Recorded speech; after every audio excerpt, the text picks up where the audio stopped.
আমি নিলয় আহমেদ। একদিন আমি প্রতিদিনের মতো গার্লফ্রেন্ডের সাথে দেখা করতে আসলাম, আর এসে যা শুনলাম তা শুনে তো আমার হার্ট অ্যাটাক করার মতো অবস্থা। সে বলল, বাবা আমার জন্য বিয়ের সম্বন্ধ খুঁজছে, এবার তুমি কিছু একটা করো। কিন্তু আমি তো এখনো বেকার, তেমন কিছু করি না। পরদিন ঘুম থেকে উঠে ঘড়ির দিকে তাকিয়ে দেখি 10টা বেজে 30 মিনিট। তখনই আমার মনে পড়ল, আজকে তো আমার চাকরির ইন্টারভিউতে যাওয়ার কথা। তাই আর কিছু না ভেবেই দ্রুত বেরিয়ে পড়লাম। তারপর পথমধ্যে দেখতে পেলাম একটা বড় ধরনের অ্যাক্সিডেন্ট। আমি এগিয়ে গেলাম। আমি বৃদ্ধ লোকটির সামনে হাঁটু গেড়ে বসে তাকে কাঁধে ভর দিয়ে তুললাম। নিজের জমানো শেষ কয়টা টাকা দিয়ে একটা রিকশা ডেকে তাকে দ্রুত কাছের সরকারি হাসপাতালে নিয়ে গেলাম।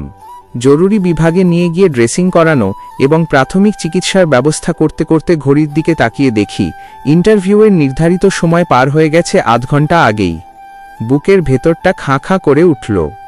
জীবনের এত বড় সুযোগটা হারিয়ে গেল ভেবে চোখ দুটো ভিজে এসেছিল। কিন্তু মনে মনে নিজেকে সান্ত্বনা দিলাম, চাকরি হয়তো আবার পাব, কিন্তু লোকটাকে এভাবে ফেলে গেলে সারা জীবন অপরাধ বোধে ভুগতাম।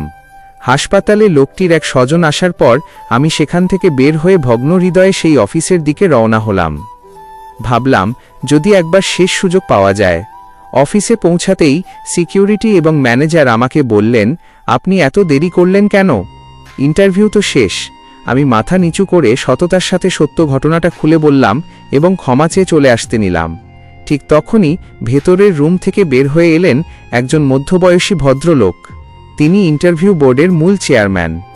তিনি আমার দিকে তাকিয়ে মিষ্টি হেসে বললেন, আমি জানি তোমার দেরি কেন হয়েছে। আমার বিস্ময়ের সীমা রইল না।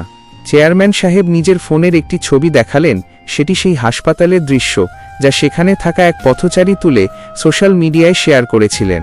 চেয়ারম্যান স্যার ইন্টারভিউ রুমেই বসে সেটি দেখেছিলেন। তিনি আমার কাঁধে হাত রেখে বললেন, আমাদের এমন কোনো ডিগ্রিধারী রোবট দরকার নেই যার বুক থেকে মানবিকতা হারিয়ে গেছে। আমরা এমন একজন মানুষকে খুঁজছিলাম যে চাপের মুখেও সঠিক মূল্যবোধ ধরে রাখতে পারে। তোমার সার্টিফিকেট যা বলার বলেছে, আর তোমার কাজ প্রমাণ করেছে তুমি কেমন মানুষ। সেদিনই আমি নিয়োগপত্র পাই। লোকটির জীবন বাঁচানোর সেই একটিমাত্র সিদ্ধান্ত আমাকে শুধু একটি চাকরিই এনে দেয়নি, প্রমাণ করে দিয়েছিল সততা আর মানবিকতা কখনো ব্যর্থ হয় না। আপনি যদি অন্যের বিপদে হাত বাড়ান, সৃষ্টিকর্তা কোনো না কোনোভাবে আপনার পথ সহজ করে দেবেন। আমাদের চ্যানেলে রোমান্টিক ও শিক্ষা নিয়ে গল্প দেওয়া হয়।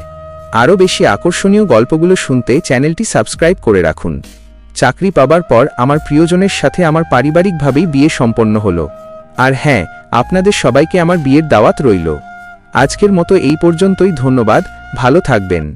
আর কি ধরনের গল্প চান কমেন্ট করে জানাবেন প্লিজ।